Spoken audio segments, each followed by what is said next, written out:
Hey, Sarah. Hi, Good Sarah. to Hi, see guys. you. Good Oh, to see wow. you. You Yeah. are ready. I'm ready for look at Halloween. this. Look at this. You are good to roll. Wow. I mean, you're in a bunch of, we talked to you about a bunch of Well, movies. I have to say, we've seen a lot of you in movies this last year. Oh, good. Yeah. Yeah, Yay. like Yeah, it's I great. reviewed Rendezvous, your short film. Yes. Yeah. Wonderful. Also, but not horror. That one's not horror. But Yeah, no, that's a thriller. That's an action. That's That yeah, was great. When do you put up your Halloween decorations, or are they kind of always up? Usually we put them up around the beginning of October. This year we got started a little earlier just because of VHS Halloween, because we have a bunch of fake foam funkins that we have carved and we store in our attic. And so when we were shooting VHS Halloween in June, you can't get pumpkins anywhere in June.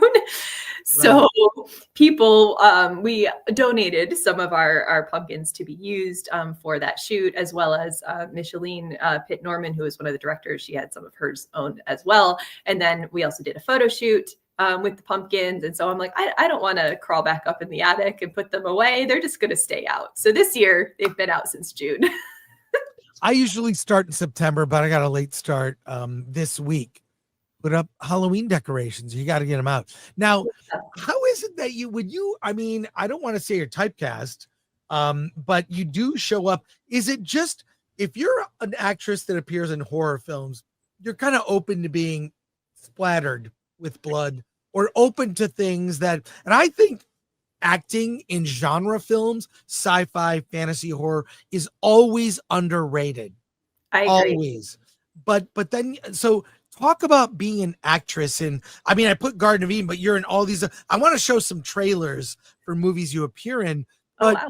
Is there something to that kind of acting where you, and also the horror community is one of the most welcoming, and the fans are amazing. I know I'm going to see you at Monsterpalooza. Yes. I will see you there at the hotel bar. Yes. Great place to hang. But is there something about that world that people are welcoming, and then you're on this movie, you know that person, you're on that movie? I love everyone from the horror community. Yeah. And I think that's really a big part of it. I mean, when I first set out to be an actor, I didn't necessarily set out to work in horror, but I got referred to a director in New England, which is where I'm from, who did a whole bunch of horror films that all got national distribution back when you could actually make money in the straight to DVD market.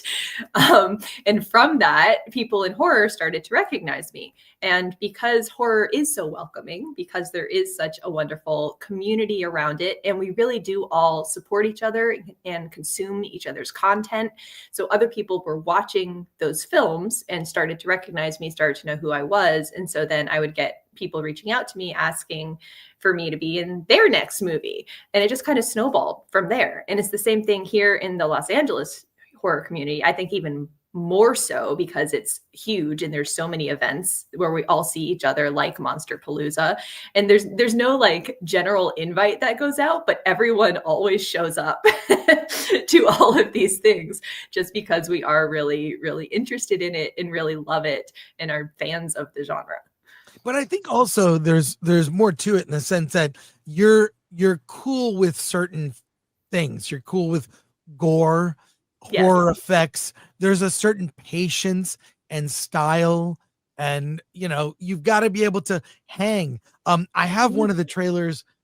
We could show a bunch actually, but let's show the trailer for VHS Halloween. What's funny, when we booked you on the show, there was Garden of Eden, and then I realized like you're also in this. It's been a good year. Yeah, you've been in a lot of things. So Popeye the Slayer Man, and just so many. Let's show this. Let's watch it together. VHS Halloween.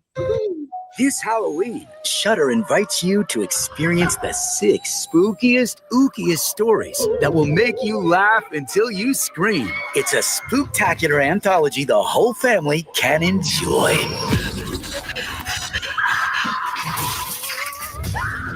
You made me look great. I hope you die.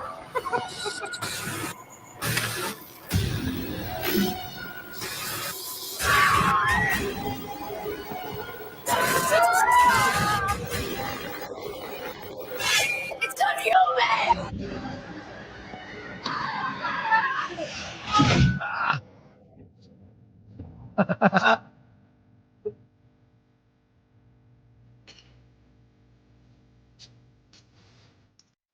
It's out today. Yes, it is That's out today great. on That's out- Shudder. Where would we be without Shudder? I know. I love Shudder. It's cheap. You can subscribe. I usually subscribe around Halloween, and it's everything. It's everything. Let's show another one, Garden of Eden, which is you can talk about that on the other side. But let's watch this one too, just because why not? Why not? Here we go.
Sweet. Yeah, very different types of movies. Yeah, I mean, I love the VHS series. I think the last one I saw was about UFOs because horror anthologies are fun. They right? really are. Yeah, because when you watch, you're like, this short was okay, and you're like, but another one. If you don't like it, there's another one, right? Exactly. And the Alien one was a lot of fun. Yeah. What is it like? Like you're getting cast in things, and like also, but you're not just an actress. You're also a fan of the genre. I absolutely am. Definitely. Yeah. I've and I think that kind of increased and evolved the more that I worked in it and the more that I learned about the genre. And I think it really just comes down to the people that work in horror films, because they're the best people. They're the best sets. Like you were talking about, it takes a certain type of person to like work, you know, in that genre, and to have like an ease and a go along with it, and to be okay with the blood and gore. It's not just that we're just okay with it. We enjoy it. We relish it. Like, give me the blood, give me the gore. Yeah. Whereas I feel like I've been on other sets that are outside of the genre, and people, there's just a different perspective of horror, and some people really look down on it, and they'll be like, oh god, why do you want to work on those movies? That's really gross and disturbing. And I find those people really hard to relate to, because I think they're kind of just, they're missing the point. Like, you know, horror is meant to make us think, make us challenge us, and really just explore different elements of the human condition and human psyche. And so I think that they have some of the most creative storytelling as well, willing to take risks, and the fans are just really loyal and amazing. Yeah, there's not an elitism, and what's great about horror fans, I've gone to Monsterpalooza forever, and Son of, which is really fun as well.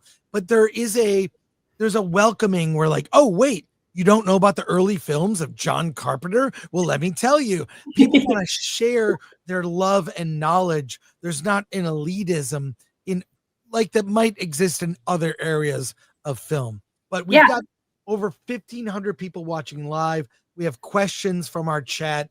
You mind going to some questions? Of course. Let's do it. Let's do it. Alan, can you read these? Sure. Here we go. From the top. From Suns and Shadows. Horror fans are tremendous. Hope to see you at Mad Monster Party in Arizona next year.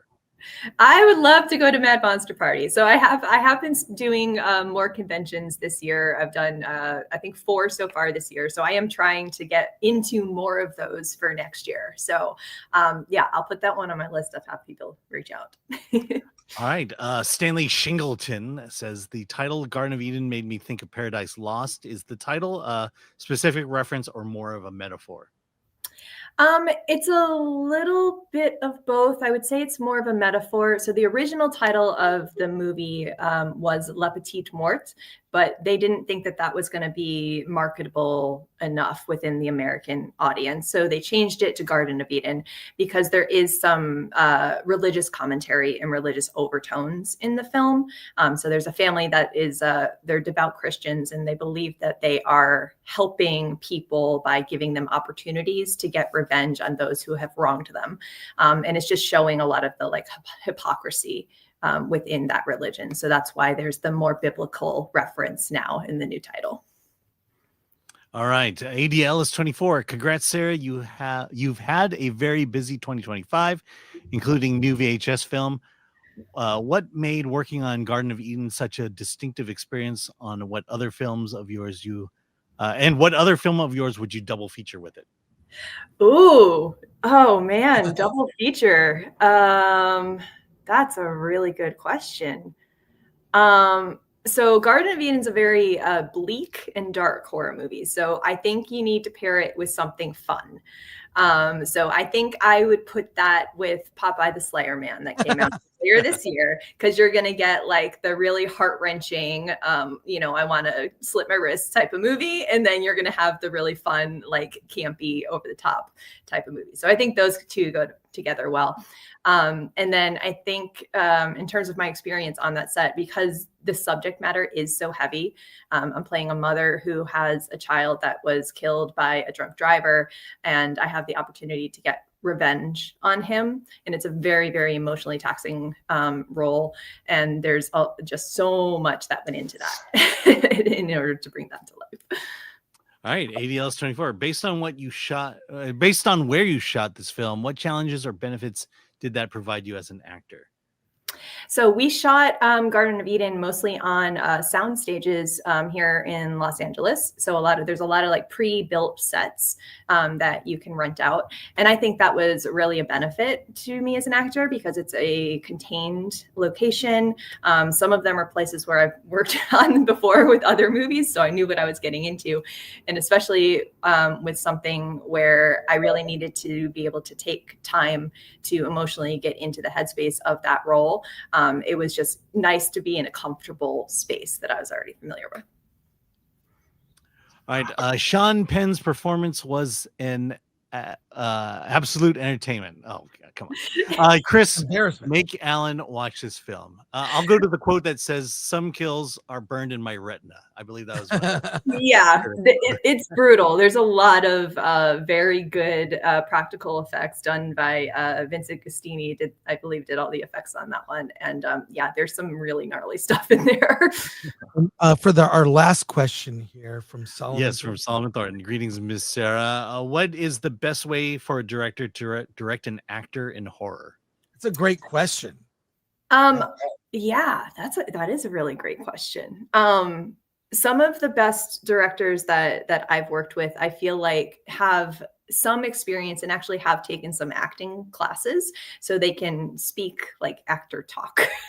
So there is like a way to relate to us. But I think specifically for horror, for getting like the emotional responses and getting your body going, I think if a director has up his sleeve like some tricks that we use, like breathing exercises or like practical physical things to get your actors moving, because your body and your mind are so connected. But I think a lot of times we really get in our heads about trying to give a good performance.